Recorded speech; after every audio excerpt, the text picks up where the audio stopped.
Shalom saudaraku, saat ini kita akan mendengarkan firman Tuhan. Sebelumnya, mari kita bersatu di dalam doa. Bapa Surgawi, terima kasih semua karena anugerah kebaikan-Mu. Kami ada sampai saat ini. Saat ini kami merendahkan hati kami di hadapan-Mu. Berfirmanlah Tuhan, kami menyiapkan hati kami seperti tanah yang subur dan setiap firman yang kami dengar tidak akan pernah kembali sia-sia, tetapi membangun kami, mengoreksi kami, menutrisi kami, mendewasakan kami. Tolong kami semua anak-anak-Mu, terutama hamba-Mu, sembunyikan hamba-Mu di balik kuasa salib-Mu yang akan menyampaikan kebenaran firman-Mu. Biar hikmat, otoritas, wibawa ilahi turun atas hamba, sembunyikan hamba di balik kuasa salib-Mu. Dan setiap kami bukan hanya pendengar, terutama kami pelaku firman. Kami sepakat sehati menghancurkan setiap kuasa yang menghalangi pemberitaan firman Allah. Biar kuasa-Mu yang bekerja, Roh Kudus bicara pada hamba pakai lidah, mulut hamba ini untuk perpanjangan lidah-Mu Tuhan menyampaikan apa yang menjadi pesan-Mu. Biar kami semua semakin didewasakan, menjadi bejana-Mu untuk kemuliaan nama-Mu. Hanya nama-Mu yang ditinggikan. Di dalam nama Tuhan Yesus kami berdoa. Amin. Shalom saudaraku.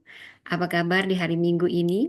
Senang sekali melihat saudara semuanya. Saya berharap semuanya dalam keadaan baik, dalam keadaan sehat ya saudara.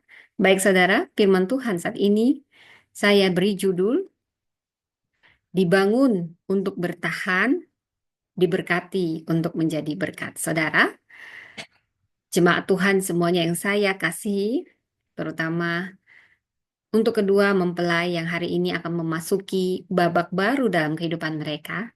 Hari ini adalah hari sukacita bukan hanya bagi mereka tetapi juga bagi kita semua yang akan menjadi saksi dari awal perjalanan rumah tangga ini. Saya ingin mengucapkan terima kasih lebih dulu untuk kesempatan dan kepercayaan yang diberikan kepada saya untuk menyampaikan firman Tuhan hari ini. Ini adalah kehormatan yang besar, sekaligus tanggung jawab yang saya emban dengan penuh kerendahan hati. Saudara yang terkasih di dalam Kristus, pernikahan itu bukan sekedar momen romantis atau seremoni yang indah.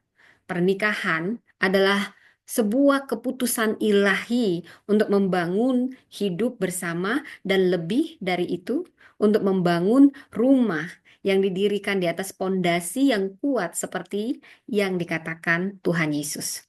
Dalam Matius 7 ayat 24 sampai 25, orang bijak adalah orang yang mendirikan rumah di atas batu. Ketika hujan turun dan angin melanda, rumah itu tetap berdiri karena dibangun di atas dasar yang kuat.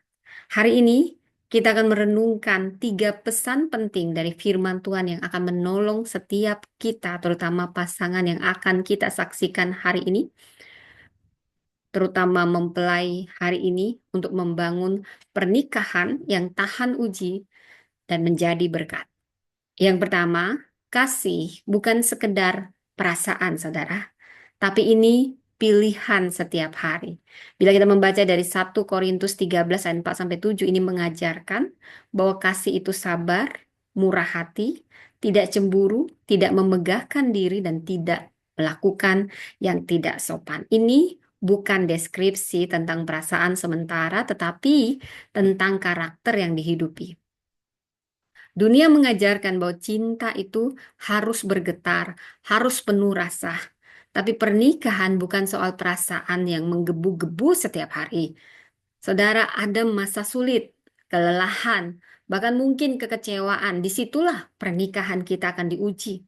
Tahukah saudara, kasih sejati itu adalah komitmen yang tetap memilih, mengasihi, meskipun perasaan tidak selalu mendukung. Saya mau memberi ilustrasi siapa yang pernah memiliki atau suka berkebun, saudara ya. Tahukah saudara, punya taman itu tidak bisa tetap indah kalau tidak dirawat. Ya, kita perlu mencabuti rumput. Pasti akan selalu ada rumput liar, saudara. Sehebat apapun Anda memberi eh, pembersihan di awal, itu harus terus, saudara. Nggak ada yang kata cukup di sini saja perawatannya. harus disiram setiap hari, ada konsistensi, ada persistensi, diberi pupuk. Begitu juga kasih, harus dipelihara dengan pengampunan, kerendahan hati, dan ketekunan. Cinta sejati tidak menunggu perasaan, tetapi memilih untuk bertahan dan mengasihi setiap hari. Saudara, kalau Anda hanya menikah berdasarkan perasaan, perasaan kita itu selalu berubah-ubah, saudara. Mungkin saat ini pengantinnya begitu cantik, saudara. Tunggu nanti kalau hamil, punya anak. Wah, saya sering membuat foto-foto yang lucu, saudara. Sebelum, sesudah, wow, waktu dia kerja masih gadis, saudara, rambut ditata, ya cantik, wangi. Tetapi setelah punya anak, saudara, karena saya pernah ada di fase itu, saudara. Bahkan saya pernah punya berat badan yang over, saudara. Wah, saya makan terus makan karena saya menyusui, saudara, maaf. Tetapi ada saatnya kalau cinta hanya sekedar perasaan, suami saya mungkin perasaannya udah enak lihat saya, saudara. Tetapi pernikahan Kristen didasari bukan perasaan, tetapi komitmen. Komitmen berarti kita memilih untuk bertahan dan mengasihi setiap hari. Jadi, kasih itu bukan sekedar pilihan, bukan sekedar perasaan, tapi itu keputusan pilihan kita. Yang kedua, komunikasi ini adalah nafas rumah tangga, saudara. Bila kita membaca dari Amsal 25 ayat 11 berkata, perkataan yang diucapkan tepat pada waktunya adalah seperti buah apel emas di pinggang perak. Tahukah saudara, banyak pernikahan tidak gagal karena kekurangan cinta, tapi justru karena miskomunikasi. Kata-kata yang tidak bisa dijaga, ini lebih menyakiti lebih dalam dari yang kita duga, saudara. Jadi komunikasi itu bukan sekedar bicara, tapi mendengar dengan hati. Kita belajar mengerti, bukan hanya ingin dimengerti. Komunikasi adalah saluran udara dalam tubuh. Bila saluran ini tersumbat, maka tubuh akan lemas dan kehilangan oksigen. Demikian pula rumah tangga, saudara. Tanpa komunikasi yang sehat, maka relasi akan melemah. Jadi dalam rumah tangga bicara itu penting, tapi mendengar lebih penting, saudara. Bahkan seminar-seminar dan pendidikan membuktikan bila Anda ingin menjadi pembicara yang baik, Anda harus lebih dulu mendengar lebih baik. Bahkan salah satu iklan asuransi, saya tidak perlu sebut, saudara, dia bilang, always listening, always understanding. Anda tidak akan bisa mengerti kalau Anda tidak mendengar. Apalagi kalau Anda dibilang Anda hanya bicara terus. Saya mengatakan ini karena saya pelakunya, saudara. Apalagi perempuan. Perempuan harus mengeluarkan 20.000 kata setiap hari, saudara. Wah, stres perempuan kalau nggak bicara, saudara. Makanya banyak perempuan kalau salah kaprah jadi penggosip, saudara. Makanya kalau jadi pembicara itu biar perempuan. Supaya dia mengeluarkan 20.000 kata itu, saudara. Pasti suami-suami senang. Karena nanti suami udah pulang, istrinya udah capek bicara. Jadi istrinya hanya mendengar, mendengar, suami pun senang. Ya kan, saudara ya? Walau sebenarnya istri hanya ingin dimengerti, saudara ya. Dengan didengarkan. Tetapi berbicara, berkomunikasi itu penting. Namun lebih penting kalau kita lebih dulu mendengar. Ini salah satu kunci. Dan yang ketiga, ada 3 pesan dari sini untuk menjadi membuat kita bertahan dan bukan hanya bertahan tetapi membangun, terbangun, saudara. Kalau hanya bertahan, wah, buat apa ya, saudara ya? Jadi Pengkhotbah 4 ayat 12 berkata, 3 tali lembar tidak mudah diputuskan. Pernikahan itu bukan hanya tentang 2 orang, tapi tentang 3 pribadi. Siapa saja, saudara? Suami, istri, dan Tuhan.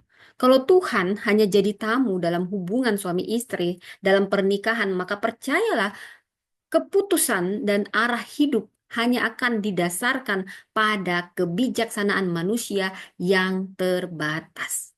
Tapi jika Tuhan menjadi pusat, center, maka setiap keputusan, konflik, tantangan ini akan diarahkan oleh hikmatnya. Rumah tangga akan punya arah, bukan hanya reaksi terhadap keadaan. Saya ingin kita semua membayangkan seperti 2 orang sedang mendayung ke arah yang berbeda. Capek kan, saudara?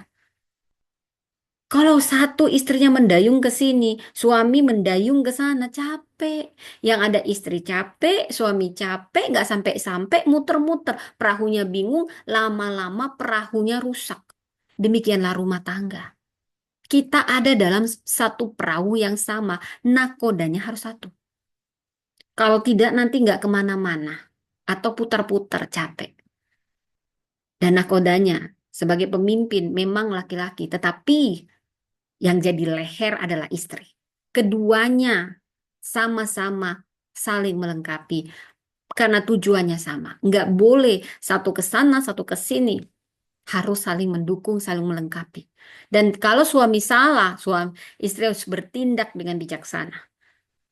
Disinilah kita harus melihat Tuhan adalah kompas hidup kita. Pernikahan yang dibangun didasari kasih Tuhan ini yang akan bertahan terhadap badai kehidupan. Jadi bagaimana kita bisa mengaplikasikan ini, saudara? Kita bisa berdoa, melakukan doa harian bersama. Mulai dengan doa singkat saja, saudara. Nggak perlu panjang.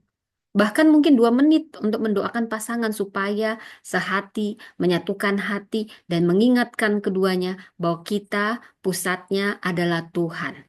Pusat rumah tangga kita adalah Tuhan.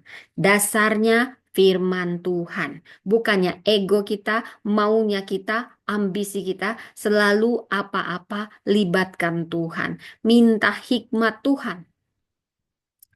Dan yang kedua, saudara, supaya rumah tangga bukan hanya sekedar bertahan, tetapi bertumbuh. Saudara harus menjaga kemesraan. Kemesraan ini janganlah cepat berlalu. Jangan nanti punya anak 2, saudara. Tempat tidurnya satu sana istrinya sama suaminya jauh-jauhan, anaknya di tengah. Anak itu pemberian dari Tuhan, titipan. Tapi yang paling penting untuk dijaga juga hubungan suami istri. Jadi perlu kencan rohani bulanan. Sisihkan waktu khusus mungkin sebulan sekali untuk berbincang dari hati ke hati. Bawa firman Tuhan. Evaluasi hubungan, doakan masa depan. Ini penting. Doa, apa-apa doa karena kuasa doa besar. Ini memang satu-satunya cara kita berkomunikasi dengan yang tidak terbatas. Unlimited power. Our God. Ini bukan hanya tentang menyegarkan cinta, tapi juga memperdalam hubungan spiritual. Tahu saudara, kalau seseorang punya masalah dengan hubungan pribadinya dengan Tuhan, dia akan bermasalah dengan banyak orang, terutama dengan orang-orang di sekitarnya. Karena itu pastikan hubungan kita intim dengan Tuhan, sehingga kita terarah. Kalaupun kita melakukan kesalahan, cepat disadarkan. Yang ketiga, saudara, yang perlu dikasihkan adalah resolusi kasih. Anda, suami istri, harus menulis komitmen bersama. Misalnya, kami akan saling memaafkan sebelum tidur. Kami tidak akan berbicara kasar. Kami akan saling mendukung dalam doa. Nah, tempelkan di tempat yang bisa dilihat setiap hari. Saudara-saudari yang terkasih, hari ini kita telah merenungkan bahwa kasih bukan sekedar perasaan, tapi komitmen. Komunikasi itu satu-satunya jembatan cinta yang harus terus dibangun. Tahukah Anda banyak perceraian terjadi karena silent treatment?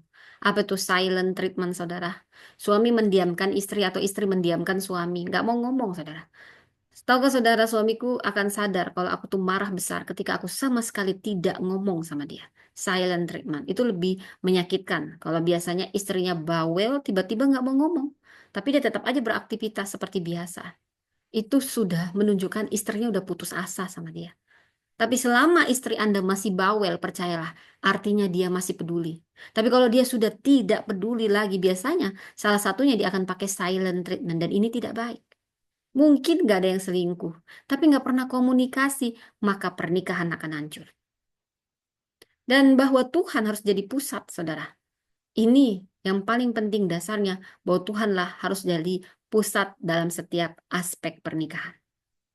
Jadi saudara, saat ini bagi kedua mempelai yang berbahagia, saya mendoakan agar pernikahan ini menjadi seperti rumah yang dibangun di atas batu yang kokoh, tahan badai, menjadi tempat yang penuh damai serta kasih. Dan untuk kita semua yang hadir, mari kita jadikan momen ini sebagai pengingat bahwa rumah tangga yang diberkati bukan dibentuk dalam sehari, tetapi dibangun hari demi hari dengan firman, dengan doa, dan kasih yang sejati. Mari kita tundukkan kepala bersama-sama dan mengangkat doa berkat bagi pasangan ini. Terima kasih Tuhan untuk firman-Mu yang luar biasa yang telah membimbing kami. Tuntun kami Tuhan di dalam kasih-Mu yang luar biasa. Dan tuntun pasangan yang akan melangsungkan peneguhan pernikahan. Biar Kau yang menjadi dasar. Ada jembatan kasih, komunikasi yang tetap tulus, saling mengalah, saling melengkapi untuk kemuliaan nama Tuhan. Dalam nama Tuhan Yesus kami berdoa.